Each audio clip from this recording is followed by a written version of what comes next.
नमस्ते। साल 2018 से बातचीत शुरू करते हैं। इस साल भाजपा के युवा संगठन भारतीय जनता युवा मोर्चा यानी भाजयुमो के कुछ नेताओं को ट्विटर पर ब्लू टिक मिला था। ब्लू टिक यानी जिसके नाम के आगे ब्लू टिक है और प्रोफाइल पिक्चर में जो उसकी फोटो है वही वो अकाउंट चला रहा है, ये वेरिफिकेशन है। ठीक है, तो बहरहाल इन नेताओं को ब्लू टिक मिला। अक्टूबर का महीना था। कहते हैं कि ये ब्लू टिक भाजयुमो की राष्ट्रीय अध्यक्ष पूनम महाजन के कहने पर, उनकी जुगत पर मिला था।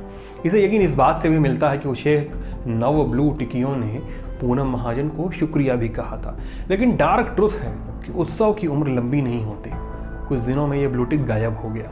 गायब ऐसा कि फिर वापस नहीं आया, और जिन अकाउंट से अभी तक शुक्रिया कहा जा रहा था, पार्टी मनाई जा रही थी, उन्हीं खातों से एक हैशटैग चल निकला, एंटी बीजेपी मालवीय।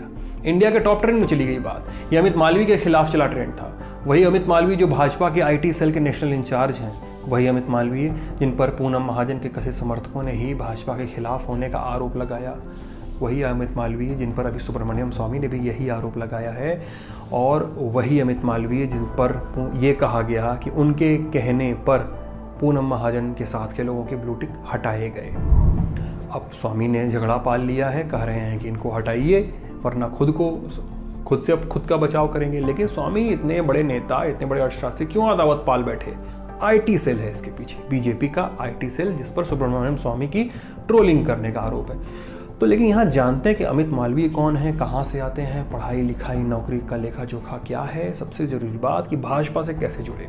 यूपी का शहर प्रयाग, अमित मालवीय यहीं के रहने वाले। झुकाव हुआ कि बैंकिंग में जाएंगे, तो शुरुआती पढ़ाई के बाद दयालबाग एजुकेशनल इंस्टीट्यूट गए बीबीएम की डिग्री लेने फाइनेंस में। 1995 से 98 तक यहाँ पढ़ाई लिखाई करने के बाद पुणे चले गए symbiosis institute of management studies में। 2 साल में वहाँ से फाइनेंस मैनेजमेंट में पोस्ट ग्रेजुएट का डिप्लोमा लिया, अब बन गए बैंकर। सबसे पहले आईसीआईसीआई बैंक में गए, वहाँ 2001 तक असिस्टेंट मैनेजर की पोस्ट पर काम किया। फिर 2003 तक एक दूसरी कंपनी कैलोन में बिजनेस एनालिस्ट के पद पर रहे। उसके बाद अमित मालवीय ने लंबी छलांग लगाई, लग गए एचएसबीसी बैंक में सीनियर वाइस प्रेसिडेंट। 7 साल तक काम किया। अमित मालवीय के जीवन में आया साल 2010, लेकिन इसके ठीक एक साल पहले 2009 में चलिए। 2009 में ट्विटर पर 2 लोगों ने खाता खोला। एक थे जनवरी में अकाउंट बनाने वाले नरेंद्र मोदी, तो दूसरे दिसंबर में अकाउंट बनाने वाले अमित मालवीय। लेकिन इसी साल अमित मालवीय ने एक बड़ा काम शुरू कर दिया था। खबरें बताती हैं कि इस साल उन्होंने एक वेबसाइट डाल दी। ऑर्कुट और गूगल प्लस का पचड़ा फैला हुआ था, याद होगा आपको। उसके बीच उन्होंने एक वेबसाइट डाली, friendsofbjp.org। ये वेबसाइट सामने आई। अमित मालवीय ने कथित तौर पर राजनीति में अपनी ज़मीन ढूंढ ली थी। लोगों को लॉगिन करके वेबसाइट से जुड़ना होता था। ये कोशिश वोट न देने वाले मिडिल क्लास को वोटिंग बूथ तक लेकर आने की थी। इतनी सफल हुई तो कहते हैं कि लखनऊ में इसकी पार्टी शार्टी भी हुई थी। अब आता है साल 2010। अमित मालवीय इस साल बैंक ऑफ अमेरिका में वाइस प्रेसिडेंट लग गए, बेंगलोर चले गए। 2 साल नौकरी की, लेकिन समय आ गया था कि अमित मालवीय अब बीजेपी में फ्रेंड के ओहदे से थोड़ा आगे बढ़े। मुंबई में तमाम बैंकों में वो काम कर चुके थे बेंगलोर के पहले, और मुंबई भाजपा के एक और नेता की ज़मीन थी। नेता का नाम पीयूष गोयल। जानकार पत्रकार बताते हैं कि गोयल उस समय भाजपा के खजांची थे। 2009 में पार्टी लोकसभा का चुनाव हार चुकी थी। चुनाव के 2 साल पहले प्रद्युत बोरा की निगरानी में बना बीजेपी का आईटी सेल बहुत ज़्यादा कमाल नहीं कर सका था। पार्टी नवीनीकरण के मोड में आ रही थी। तमाम विभागों में नए लोगों की ज़रूरत महसूस की जा रही थी। कट टू 2012, नए बैंक में नई नौकरी को 2 साल पूरे हो गए थे। पत्रकार बताते हैं कि अमित मालवीय और पीयूष गोयल में कुछ करीबी थी। ये करीबी फ्रेंड्स ऑफ बीजेपी के जरिए आई थी। भाजपा के टैलेंट हंट में अमित मालवीय चुने गए। कहते हैं कि साल 2012 में अमित मालवीय भाजपा के आईटी सेल से जुड़ गए। उस समय आईटी सेल का काम धाम अरविंद गुप्ता देख रहे थे। पत्रकार हैं नरेंद्रनाथ, बताते हैं कि अरविंद और अमित ने मिलकर भाजपा की सोशल मीडिया की नई स्ट्रेटेजी तय की। चूँकि नरेंद्र मोदी की छवि को पटल पर लेकर आना था और एक बड़ा व्यापक प्रोजेक्शन चाहिए था, तो काम ज़्यादा था, लिहाजा आईटी सेल डबल इंजन पर काम करने लगा। साल 2014, भाजपा चुनाव जीत गई, नरेंद्र मोदी पीएम। अगले साल 2015 में अमित शाह भाजपा के राष्ट्रीय अध्यक्ष बनाए गए। पार्टी बिहार और दिल्ली में हार चुकी थी चुनाव। बहुत सारा बदलाव किया जाना बचा था। डिजिटल फ्रंट पर सरकार को बड़े फैसले लेने थे। अरविंद गुप्ता को आईटी सेल से लाकर माई जीओवी का प्रोजेक्ट दिया जाना था। ये काम हो गया 2015 में, और इसी साल अमित मालवीय वो बने जो वो आज हैं, यानी आईटी सेल के राष्ट्रीय इंचार्ज। और अब तक जो काम बहुत केंद्रित तरीके से चल रहा था, उसकी कार्यप्रणाली अमित मालवीय ने थोड़ी बदली। कैसे? साल 2016 में इंडिया फाउंडेशन के जम्मू में आयोजित 5वें यंग थिंकर्स मीट में भाषण देते हुए अमित मालवीय ने कहा था कि भाजपा के नजरिए से देखो तो अगले 2 सालों तक गवर्नेंस ही प्रमुख मुद्दा होगा। साथ ही भाजपा कई सारे असंबद्ध ग्रुप्स और माध्यमों के साथ मिलकर काम करेगी ताकि मुद्दों के बारे में ज़्यादा से ज़्यादा लोगों को अवगत कराया जा सके। ये भाषण इंडिया फाउंडेशन की वेबसाइट पर मौजूद है। वहीं बिजनेस स्टैंडर्ड में छपी खबर के हवाले से बात करें तो 2017 के यूपी विधानसभा चुनाव में अमित मालवीय का खुला खेल फर्रुखाबादी हो गया। मतलब ये कि 1 साल पहले इंडिया फाउंडेशन में दिए गए अपने भाषण को अमित मालवीय जी रहे थे, खुद प्रयाग के थे और कुछ साल आगरा में भी रहे थे।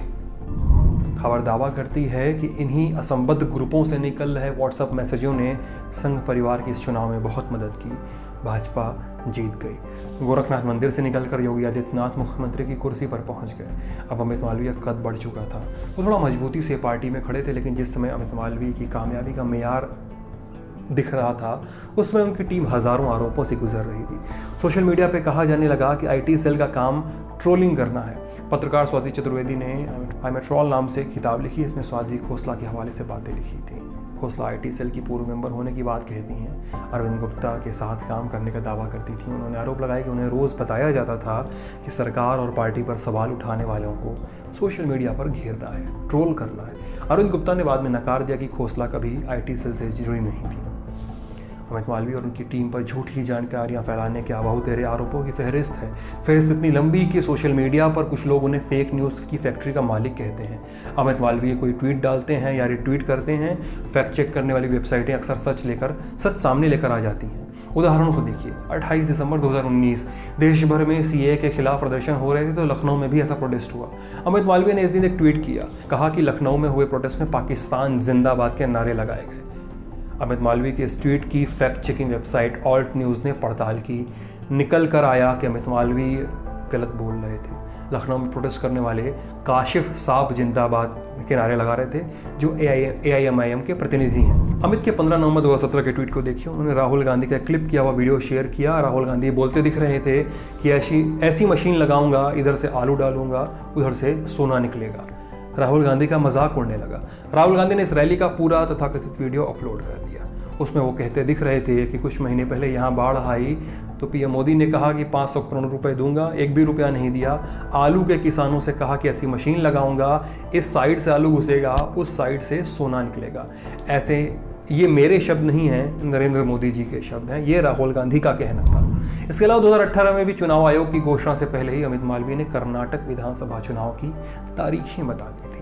इस पर सोशल मीडिया पर उनकी बहुत किरकिरी हुई। लोग कहने लगे अमित मालवीय लगे हाथ लोकसभा चुनाव की भी डेट बता दें। अमित मालवीय ने ट्वीट डिलीट किया। बाद में पार्टी की तरफ से सफाई दी गई कि अमित मालवीय ने न्यूज़ चैनल की रिपोर्ट के आधार पर ये ट्वीट किया था। कहने वाले कहते हैं कि अमित मालवीय भाजपा के लिए आंख का तारा है। आईटी सेल पर आरोप तो लगते हैं फेक न्यूज़ फैलाने के और ट्रोलिंग के, लेकिन वो कहते हैं ना, बदनाम होंगे तो क्या नाम न होगा। तो ये अमित मालवीय की कहानी थी, छोटी मोटी। हम लेकर आए थे। मैं सिद्धांत हूँ और आप लल्लन टॉप देख रहे थे। बहुत शुक्रिया।